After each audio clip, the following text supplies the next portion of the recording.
सुमन, सुनो, अब रोज इस घर में मत आना, सविता ने गुस्से से कहा। उसके चेहरे पर शक और आक्रोश साफ झलक रहा था।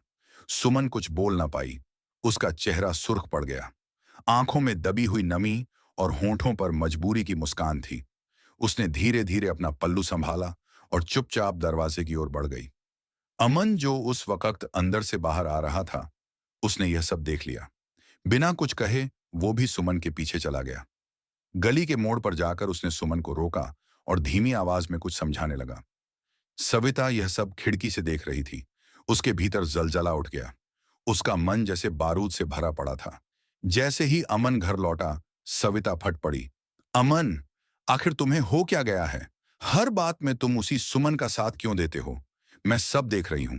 तुम्हारी नजर में मैं कुछ नहीं और वह औरत सब कुछ है। अमन ने शांत रहने की कोशिश की, लेकिन सविता के शब्द उसे अंदर तक चुभ गए। उसने गहरी सांस लेकर कहा, सविता, तुम हमेशा शक करती रहती हो। तुम्हें दिखाई ही क्या देता है? बस उसकी जवानी, उसकी सूरत। कभी उसके हालात को समझने की कोशिश की है? ओह, बहुत बड़ी दया उमड़ रही है तुम्हें। हम तो अंधे हैं ना। हमें तो वही दिखता है जो है। मैं साफ कह रही हूं, कल से वह औरत इस घर की चौखट पर कदम नहीं रखेगी। नहीं सविता, वह आएगी, चाहे तुम मानो या ना मानो। वाह, इतनी हमदर्दी है तो ले आओ उसे। इसी घर में क्या चल रहा है तुम्हारे और उसके बीच? साफ साफ बोलो। अमन की आंखों में आक्रोश भर आया। सविता, जुबान संभाल कर। तुम्हारी सोच गंदी हो गई है। सुमन एक परित्यक्ता है। उसका पति उसे छोड़कर चला गया। बच्चे की जिम्मेदारी उस पर है। वह मेहनत करके, दूसरों के घरों में काम करके अपना और अपने बच्चे का पेट पाल रही है। और तुम हो कि उसे सिर्फ शक की नजर से देखती हो। सबके दर्द के ठेकेदार तो तुम ही हो। दुनिया में और कोई दुखी नहीं है सिवाय उस सुमन के। दर्द चाहिए तो किसी अस्पताल में चले जाओ या फिर वैश्यालय में। वहां भी लोग तड़प रहे हैं। अमन तिलमिला उठा। तुम्हें हो क्या गया है सविता? इंसानियत नाम की कोई चीज बची है तुम्हारे भीतर या नहीं? जब एक औरत को दूसरी औरत से सहारा चाहिए, तब तुम उसे गिराने में लगी हो। तुम उसकी आंखों में झांक कर देखो तो सही, कितनी चीखें छिपी हैं वहां। सविता की आंखें भर आईं, पर वह हार मानने को तैयार नहीं थी।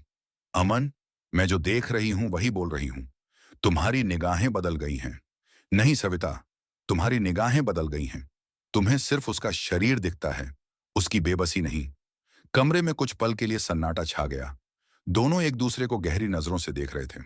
सविता की आंखें भर आईं, गला रुंध गया।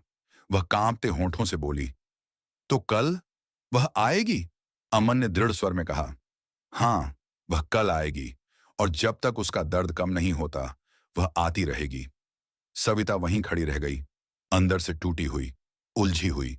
उसके मन में अभी भी शक का अंधेरा था, लेकिन कहीं ना कहीं अमन की बातों ने उसके दिल पर चोट जरूर की थी। रात भर सविता सो नहीं पाई। अमित के शब्द उसके कानों में गूंजते रहे। तुम्हें सिर्फ उसका शरीर दिखता है, उसकी बेबसी नहीं। सविता करवटें बदलती रही। उसे लग रहा था कि कहीं ना कहीं वह सच में सुमन के साथ नाइंसाफी कर रही है, लेकिन मन का दूसरा कोना बार बार फुसफुसा रहा था। नहीं, अमन बदल गया है। उसके लिए अब सुमन मायने रखती है। सुबह हुई। दरवाजे पर घंटी बजी। सविता का दिल धक धक करने लगा। दरवाजा खोला तो सामने रीना खड़ी थी। उसके चेहरे पर झिझक, डर और थकान साफ झलक रही थी। सविता ने भौहें चढ़ाई और एक पल को सोचा उसे भगा दे, लेकिन तभी उसने देखा सुमन की गोद में एक नन्हा बच्चा सो रहा था, बुखार से तपता हुआ। बच्चे का चेहरा देखकर सविता का दिल जैसे किसी ने जकड़ लिया हो। सुमन ने धीरे से कहा, दीदी, आज माफ कर देना। मैं काम करने नहीं आई। बस दवा के लिए थोड़े पैसे चाहिए थे। रात भर मेरा बेटा रोता रहा। सविता के पैरों तले जमीन खिसक गई। जिस औरत पर वह शक कर रही थी, वह तो अपनी जिंदगी और अपने बच्चे की बीमारी से जूझ रही थी। उसके हाथ कांपने लगे। वह तुरंत अंदर गई और अलमारी से पैसे निकालकर सुमन को थमा दिया। सुमन की आंखें भर आईं। दीदी, ईश्वर आपको सुख दे। मैं किसी का बोझ नहीं बनना चाहती। बस कभी कभी मजबूरी इंसान को झुकने पर मजबूर कर देती है। इतना कहकर वह चली गई। सविता वहीं खड़ी रही। उसकी आंखों से आंसू बह निकले। उसे याद आया, कल रात अमन ने कहा था, जब एक औरत को दूसरी औरत से सहारा चाहिए, तब तुम उसे गिराने में लगी हो। शाम को जब अमन घर लौटा, तो सविता चुप थी। अमन ने सोचा फिर बहस होगी, लेकिन सविता ने पहली बार धीमी आवाज में कहा, अमन, शायद मैं गलत थी। शायद मैंने कभी सुमन की आंखों में झांककर उसका दर्द देखा ही नहीं। अमन ने उसकी ओर देखा। उसके चेहरे पर नरमी आई। सविता ने आगे कहा, आज पहली बार मैंने उसे और उसके बच्चे को देखा। सचमुच उसकी हालत बहुत बुरी है। अमन की आंखें भी भीग गईं। सविता, इंसानियत सबसे बड़ा रिश्ता है। शक करने से घर टूटते हैं, लेकिन सहारा देने से जिंदगियां बनती हैं। सविता ने सिर झुका लिया और अमन के कंधे पर सिर रख दिया। कल जब सुमन आएगी, मैं खुद उससे माफी मांगूंगी। अगली सुबह जब दरवाजे पर घंटी बजी, तो सविता खुद उठकर गई। दरवाजा खोला, सुमन खड़ी थी। आज उसके हाथ में झोली थी और चेहरे पर झिझक और डर दोनों। सविता ने धीरे से कहा, अंदर आओ सुमन। सुमन सकपकाई। दीदी, कल की बात के बाद मैंने सोचा शायद अब आप मुझे काम से हटा देंगी। सविता ने उसकी ओर बढ़कर हाथ पकड़ लिया। नहीं सुमन, अब मुझे तुम्हारा दर्द समझ आ गया है। तुम यहां काम करने नहीं, अपने आत्मसम्मान को बचाने आती हो। और मैं तुम्हें गलत समझती रही। सुमन की आंखें छलक पड़ी। वह बोली, दीदी, मजबूरी में औरत सबसे पहले अपनी इज्जत ही हारती है। मैं रोज सोचती थी, लोग मुझे तिरछी नजरों से क्यों देखते हैं, लेकिन जब आप पर शक करते देखती थी, तो मेरा दिल और टूट जाता था। सविता की आंखें भर आईं। उसने सुमन को गले से लगा लिया। अब ऐसा कभी नहीं होगा। अब तुम सिर्फ काम वाली नहीं, मेरी बहन हो। और तुम्हारा बेटा अब मेरा भी बेटा है। इतना सुनते ही सुमन फूट फूट कर रो पड़ी। कई बरसों का दर्द उसके आंसुओं में बह निकला। उस दिन से घर का माहौल बदल गया।